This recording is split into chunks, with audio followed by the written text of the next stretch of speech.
Thanks for joining me for another cup of Liber-Tea. It's been a while. The reason I've decided to do a video, as I say, the first one in a while, is that today I am feeling an emotion that I am not very proud of. Specifically, I'm having a bout of Schadenfreude. Now, that is not a nice emotion. It's kind of an ugly one. It's the taking of a little pleasure in the misfortune of others. But it's not personal. It's political. And the trigger for it is what is going on in Spain, specifically the Catalonian drive for independence, which has come to a head. And it's been coming to a head for a while. For those who don't know, Catalonia is a part of Spain, the northeast of Spain. It has a very distinct and rich history as a region. Catalan is a distinct language from Spanish. So there's always been this strong sense of independence in Catalonia. Now, according to the Spanish constitution, Spain is indivisible. And so when the Catalans called a referendum, the Spanish government declared it illegal via the Constitutional Court, I believe, and have quashed it using actually violent means. And my heart goes out to any of those who've been physically affected by the means used to quash the referendum. Certainly, we know that a bunch of votes were, removed and destroyed. But anyway, the referendum, although it wasn't voted in by a huge majority of Catalonians, it was overwhelmingly for independence among those who voted for it, who voted in the referendum. Now, why Schadenfreude?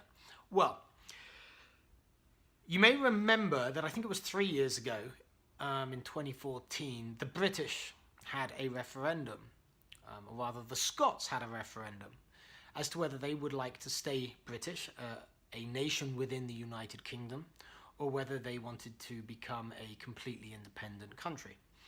And although I didn't directly have a dog in that fight, my position on it was that I'm a liberty guy. I believe self-determination is important. I actually think the group to which you identify is a serious aspect of one's experience of oneself. And politically, I think it's important to push as much power as possible down to the people over whom it is exercised. So my political leanings were very sympathetic to any group, any subgroup asserting its right to separate from a larger group of which it has been a part. So I was actually quite proud that the British were so mature politically that even though we weren't facing, as a country,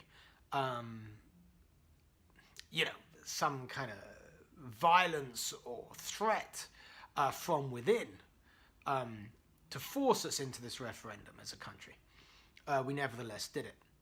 And it was done sincerely, and I'm sure the vote would have been honoured. It was done peacefully, it was done fairly. And the Scots voted 55% to 50 to 45, more or less, something like that, to remain British. It was interesting for me when that was happening, because even though, as far as I'm aware, I have no Scottish roots, and I'm, very English, it was during that time that I discovered what my national identity was. Now, this is a weird thing. England is a country. The United Kingdom comprises 4 countries, or you might say 3 countries and a province. England, Wales, Scotland, Northern Ireland. And, it's weird being English because we don't have an English national anthem. There's a British one, right? God Save the Queen is a British anthem. Now, when we have sporting competitions where the countries, the constituent nations compete, the Scots have their song, but the English still don't. I think the English just revert to the British anthem, which is the anthem that belongs to all of the countries in the United Kingdom. So, there are occasionally these polls that ask English people, how do you identify? European, British, or English? And I never had a firm answer to that. I mean, I don't identify European, but British or English, whatever, right? The English don't have a strong self-identity. And I know that may sound weird to folks outside, but there it is. The Scots do, the Welsh do, but not the English. When the referendum was happening, the Scottish referendum was happening, I found myself, just at a feeling level, right? Not really an intellectual level in any way, but just feeling that it would be sad if the Scots split away from the English. And that was just a feeling. It was kind of like likening it to a family, right? I was feeling that if the Scots actually voted to leave, it would be the breaking up of a family. I would feel my family was lesser as a part. And so I discovered that, in a way, I feel as much Scots as English. In other words, I was British first and not English. And now if you ask me what my native nationality is, I'm American now, as well as British, but I would say British. And I think largely as a result of the referendum. Anyway, we had the referendum. We weren't forced into it. We did it. Meanwhile, over in Spain, they are always banging on about Gibraltar. Now, Gibraltar is an English, I think it's an overseas territory, I think is the correct status. And the last time there was a poll, I think actually maybe even an official referendum in Gibraltar, 97, 98, maybe even more percent of the people in Gibraltar who are British voted to remain British. Well, why wouldn't you, right? I mean, if you're American, then people asked you do you want to remain American? Most Americans would say, yeah, I'm American. I want to remain American. But it so happens that Gibraltar sits on the southernmost point of the Spanish landmass, and so the Spanish have been claiming it, and there's political tension between the British and Spanish. But obviously, if you care about self-determination at all, there really isn't a dispute here. There wasn't an invasion of Gibraltar in recent times. In fact, the reason Gibraltar is British is that it was officially made British in the Treaty of Utrecht, and which I think was the 1630s. It was something like that. I mean, it's been British for about 400 years. It's been consistently British. It's been peacefully British, and it's been legally British based on that treaty. A treaty, by the way, that wasn't just kind of one treaty that was, kind of signed at the point of a gun. In other words, under duress. It was signed as a result of a war, as so many treaties are. But it wasn't kind of like, a cover for we're going to go in and take this rock, right? It wasn't that. It became British in the way that things, bits of land, become attached to one state or another throughout history. Anyway, so it's been 400 years British. But the Spanish government thinks that the British should give it to them, or at least share sovereignty over the will of the people. And this is the important point, right? And the British quite rightly say, no, self-determination. If the people of Gibraltar want to become Spanish or want sovereignty shared, then we, the British government, will then enter that discussion, which is completely consistent with, I would say natural law, but certainly with the United Nations Charter that is founded on a fundamental notion of self-determination, a charter to which the British government and the Spanish government have assented. So here we are, now in modern times, seeing which of the countries sincerely believes it, right? The British are so sincere in their commitment to self-determination that they were prepared to dissolve one of the most successful political unions the world has ever seen, by many measures, right? I mean, the official union between Scotland and England goes back to the early 18th century, early 1700s. And in as much of the world has been made, for good or ill, by the British Empire, what has been shaped by the British Empire, that shaping was done by Englishmen and Scotsmen. And our history truly is shared. I mean, if there's an intellectual, like an academic rationale for my feeling that the Scots and the English are all one family, I guess it's the fact that our history for the last certainly 300 years, has been utterly intertwined. So there it is. The Spanish make trouble with the British over the Rock of Gibraltar.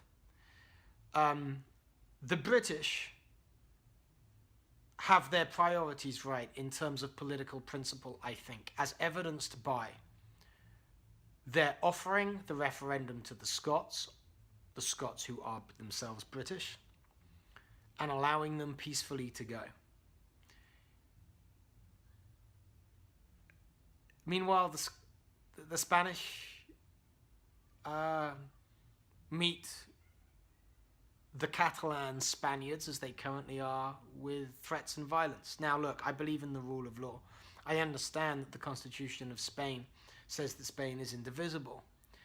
But this, I think, really gets to the difference between the Anglo tradition and the continental tradition that are so distinct that at a really root level speak to why the British had to leave the European Union.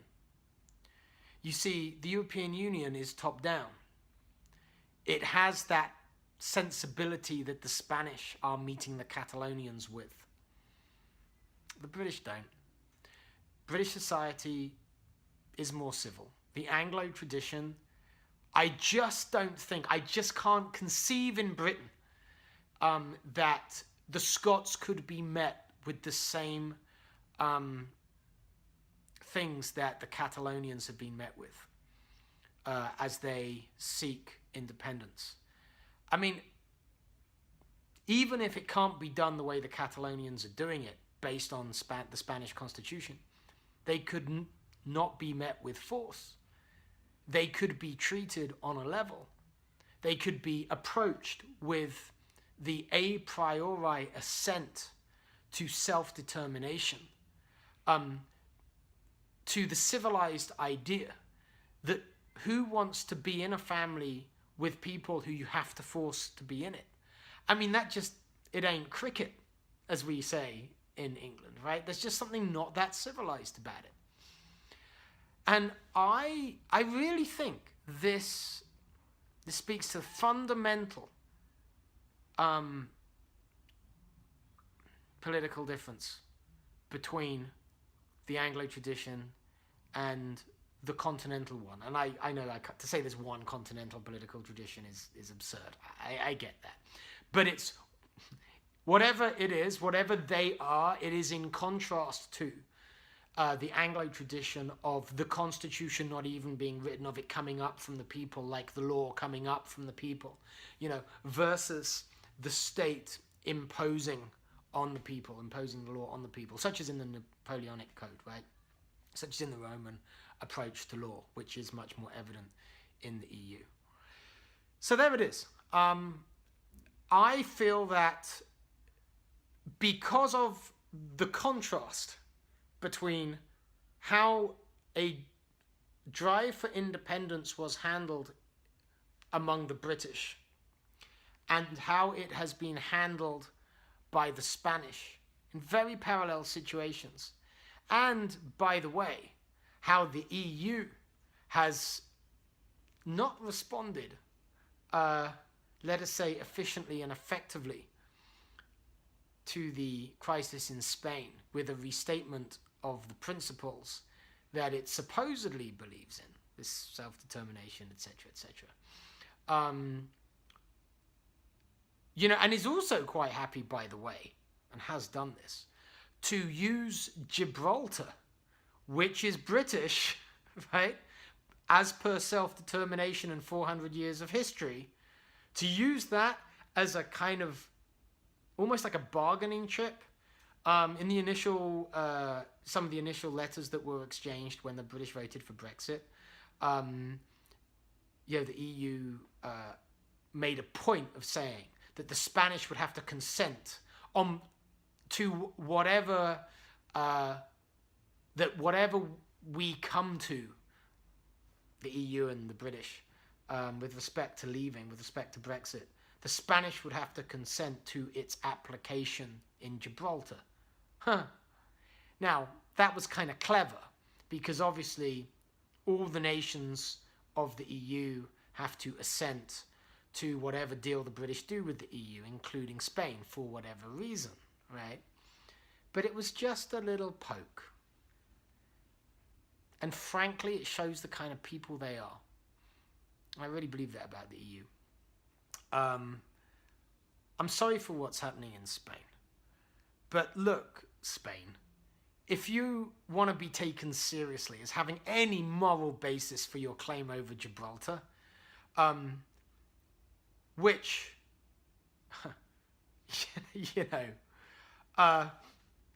if you think about it, is much, much, much, much weaker right now. Your claim, the Spanish claim for Gibraltar, is much, much weaker than, let us say,